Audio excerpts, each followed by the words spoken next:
right, so today we are going to make mozzarella cheese, homemade mozzarella. We have all these tomatoes coming on in the greenhouse now, and what better way to use them than a caprese salad with some homemade mozzarella.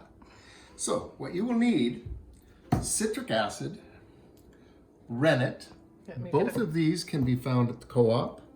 We found the rennet in the beer making supplies, I believe.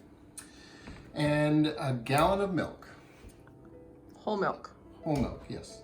And there you have what you need. So, to start with, we're going to put a 1/4 teaspoon of rennet in a 1/4 cup of water. This is liquid rennet. It also comes in a powder, and it's the same amount. So, and then we've got a 1.5 teaspoons of citric acid. And you know, usually I'm pretty lax about my measurements, but for this project I like to kind of keep it pretty exact. You never know, through the magic of science, what could happen. Or not happen. Yeah. So there we go. And now, oh, the other thing you're going to need is a thermometer. And you have distilled water there? This is distilled water. We're going to take our citric acid, and this is 1 cup of water, and we're going to stir this together, and then we're going to put this in a pan with our gallon of milk, and we're going to heat it up to 90 degrees. So here we go in the pan with this. And it looks like there's some of that left in the measuring cup, so I will just get it with some milk. And then you want to pour this in quick enough that it'll mix with the citric acid.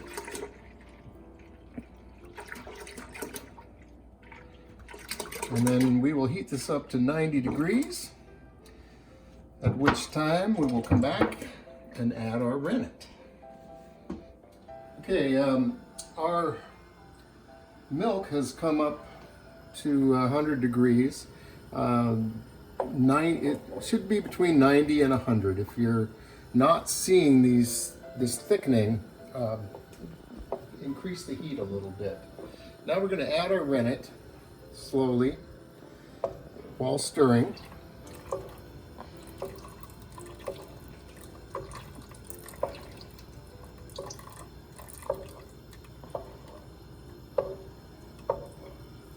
And then we're going to keep stirring for about 30 seconds.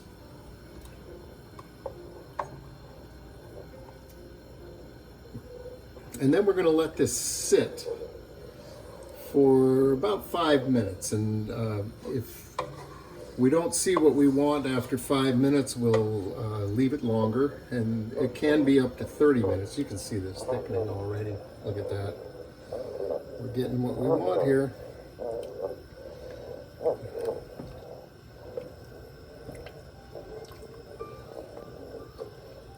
This looks like it's going to be really good after. Okay, so there's our 30 seconds of stirring. Now we're just going to cover it and let it sit for 5 minutes.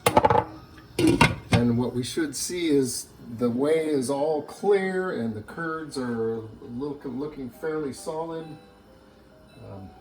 So this has been sitting here for the requisite 5 minutes, and you can see that the whey is clear and the curds are looking pretty solid. So what we're going to do now is we're going to cut this curd into like approximately 1-inch squares. As you can see, this is a difficult process. It doesn't stay put. If it would stay put, I could cut it into any size you want.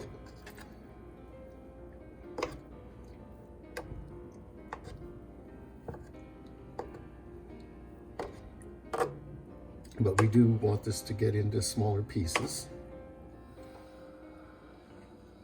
Okay, so now that we have our curds cut, we're going to bring this back up to 110 degrees. So I don't know how much, we're very close to there.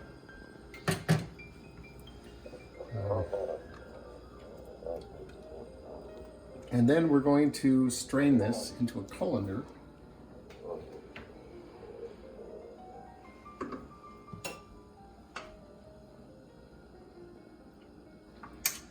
Okay, I think we're actually looking quite good here.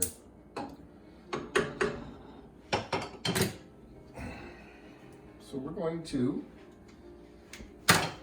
go to our colander, and we have a bowl underneath it to catch the whey, and we are going to use a slotted device to get this out of here. Looks kind of like cottage cheese, which may be where the name cottage cheese came from, because you can make it in your own cottage. So we're going to catch any whey that I bring along with the cheese.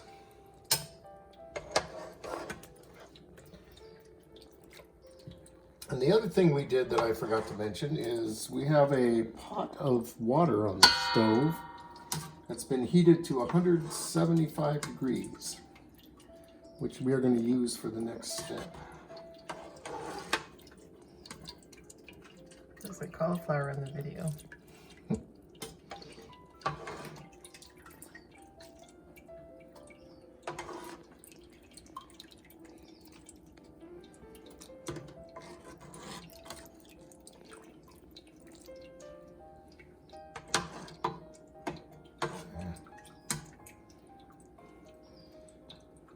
Tricky to get it all, but I don't really want to leave any behind.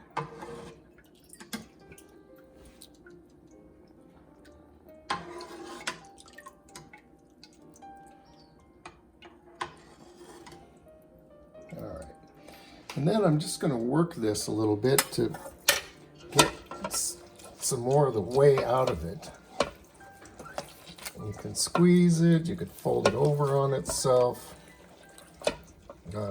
It shouldn't feel like the finished product yet, because we have more work to do and we need to heat it up again. But the more of the whey you get out at this point, the firmer your finished product will be.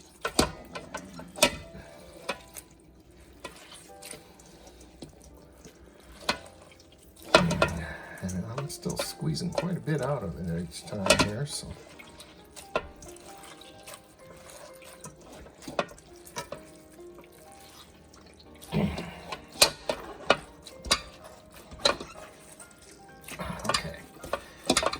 Then we are going to pour this whey back, and we're going to set this down in here, keep it warm as we go about our next step.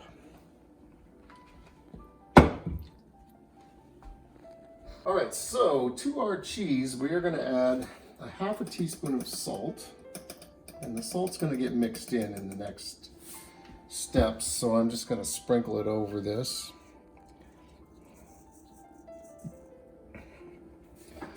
And then we are going to take our hot water, which is 175 degrees, and this is not really something you want to leave your hands in a lot.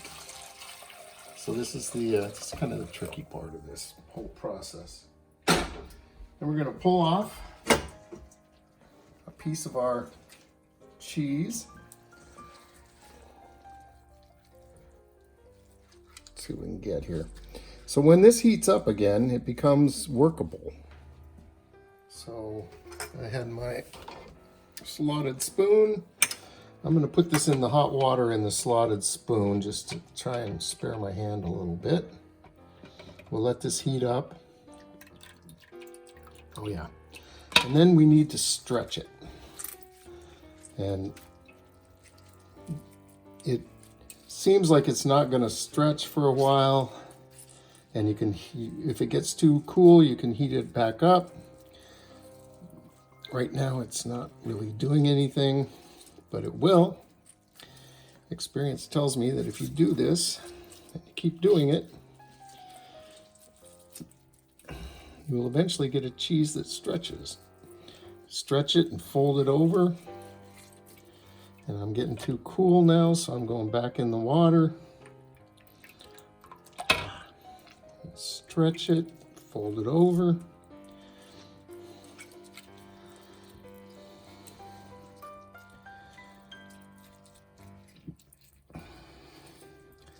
And just doing this process, you start to get something that looks very much like mozzarella cheese.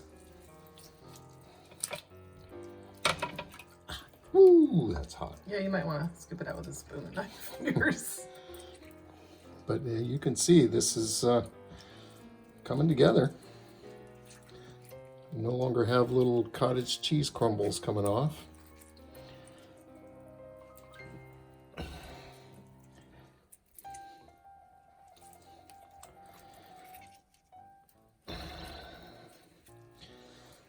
It's like a good way to do some stress relief. Yeah. Like a stress ball. Mm-hmm. And there, I've made my first little ball of mozzarella. See? Ta-da! So we repeat the process with another wonk of cheese out of here. And we'll continue until we've gone all the way through this. And I do have more water to add to this bowl if this water cools down too much. All right, so here is our mozzarella. And I must say that no spiders were harmed in the making of this video and no little girls were scared off. So, That's kind of... to store this, you have to get the reference, that's all. I know. To store this, we're going to take some cold water, a quart of cold water, 2 tablespoons of salt, and 2 tablespoons of our whey.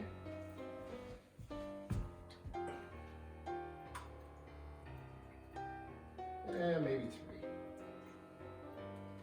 3. And we're going to pour this over and then keep this in the fridge.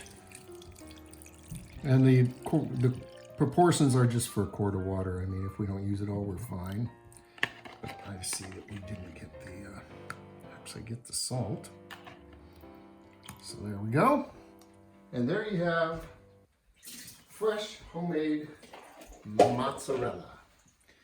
Thank you for watching Two Cooks in the Kitchen, and we'll see you next time.